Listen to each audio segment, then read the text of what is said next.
USA väed viisid just läbi ulatusliku operatsiooni Iraani rannikul ja see võib olla esimene samm Hormuzi väina jõuga avamiseks. See on midagi, mida me oleme juba väga kaua öelnud. Alates relvarahu algusest on USA andnud Iraanile järeleandmise teise järel. Ja kahjuks ei ole Iraan oma kokkuleppeid täitnud. Hormuzi väin ei ole avatud ja seda ei ole kunagi avatud. See on hoolimata sellest, et Iraan lubas relvarahu kokkuleppes, et kui USA lõpetab pommitamise, lõpetab Iraan tsiviillaevade ründamise. Just sellepärast oli eilne rünnak nii oluline. Ja me räägime selle rünnaku üksikasjadest kohe varsti, aga kõigepealt vaadake seda. Kui operatsioon Eepiline raev edenes, esitas president Trump järjest värvikamaid ähvardusi Iraani majandus hävitada, kui Iraan ei ava või taasava Hormuzi väina. Iraan ei avanud väina ja kampaaniat Iraani majanduslike sihtmärkide vastu tegelikult kunagi ei toimunud. Esimene näide sellest, kuidas USA laseb Iraanil pääseda, kuigi Iraan ei tee seda, mida me tahame. Teine näide. 7. aprillil teatas president relvarahust Iraaniga tingimusel, et Iraan avab Hormuzi väina. Iraan ei avanud väina, kuid sai ikkagi relvarahu.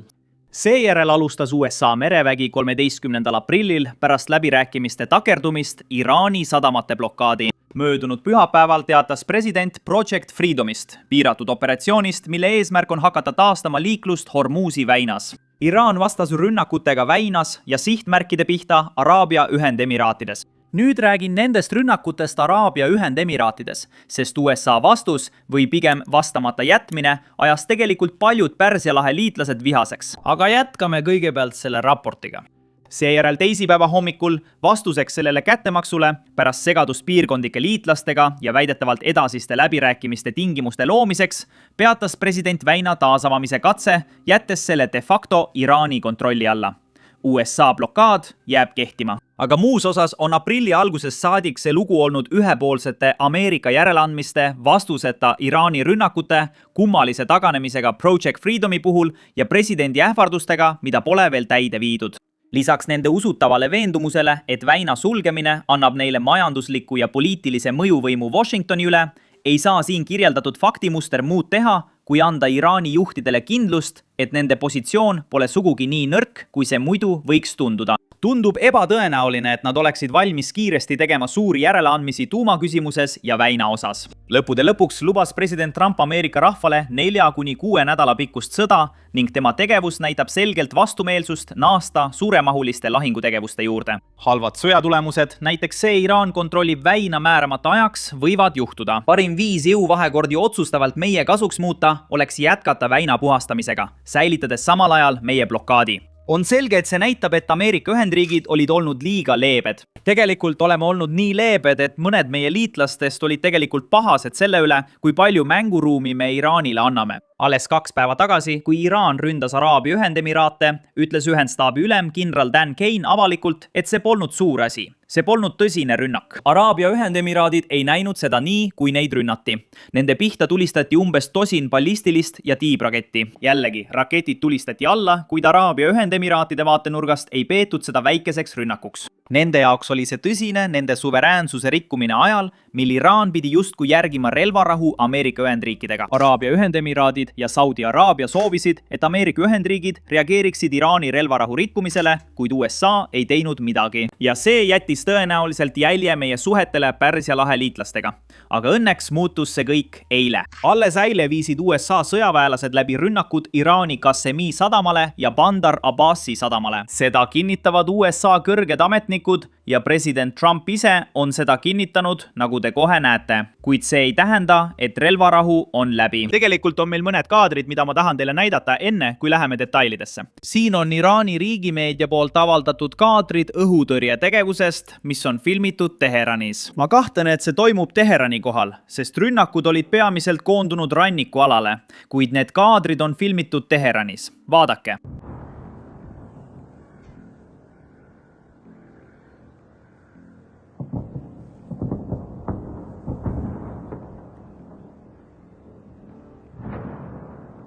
CENTCOMi andmetel kaitsesid USA väed Ameerika sõjalaevu, mis liikusid läbi Hormuzi väina.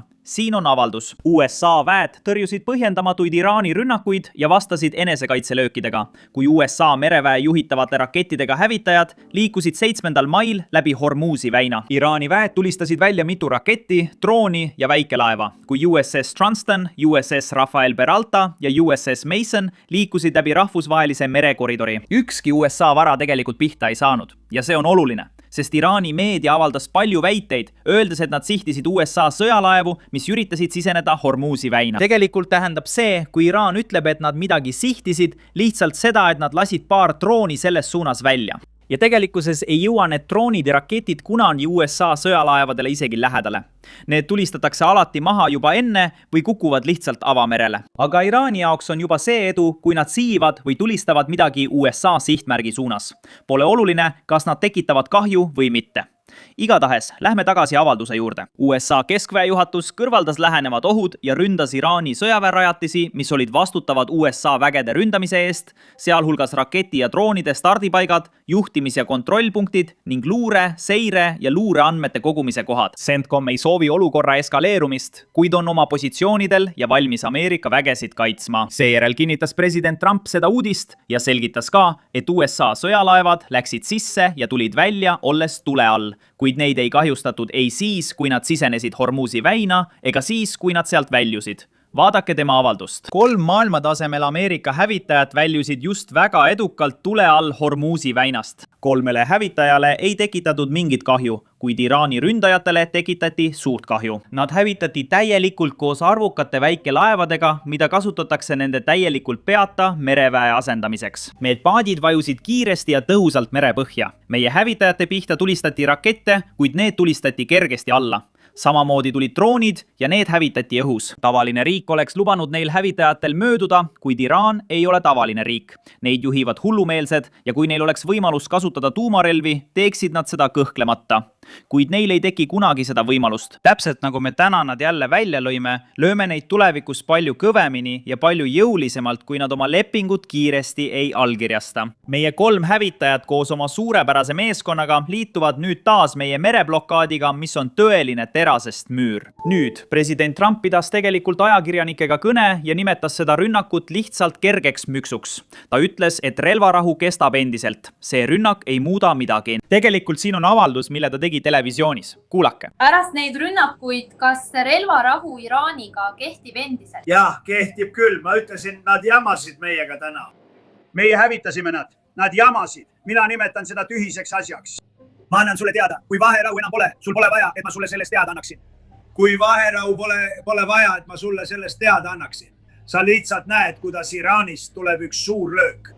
Ja neil on parem oma leping kiiresti allkirjastada. Siis küsiti temalt ka, kuidas läbirääkimised kulgevad. Kui kokkulepe lähiajal sõlmitakse, pea meeles, Iraani aeg tiksub.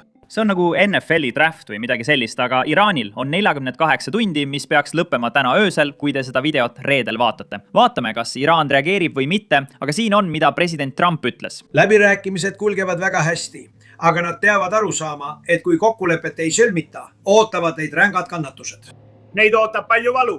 Nemad tahavad selle alla kirjutada. Ma ütlen teile, nemad tahavad sellele palju rohkem alla kirjutada kui mina. Täna läbis väina 3 maailmatasemel hävitajad. Ükski teine riik sellistes oludes poleks nii käitunud. Oleks tulistanud selle pihta rakette ja droone ning neid rumalaid paate, mis selle poole tuli. Need hävitati umbes 2 minutiga. Nende tanker sai pihta. Tead, mida me tankeriga tegime? Me ei tahtnud olukorda teravdada. Nii et me tulistasime rooli pihta ja tanker tiirutas ringi ratast, lekkides. Nad poleks tohtinud seda täna teha. Me arvasime, et nad võivad seda teha. Me ei teadnud kindlalt, aga me olime valmis. Nad tulistasid rakette. Iga rakett lasti alla. Iga droon lasti alla.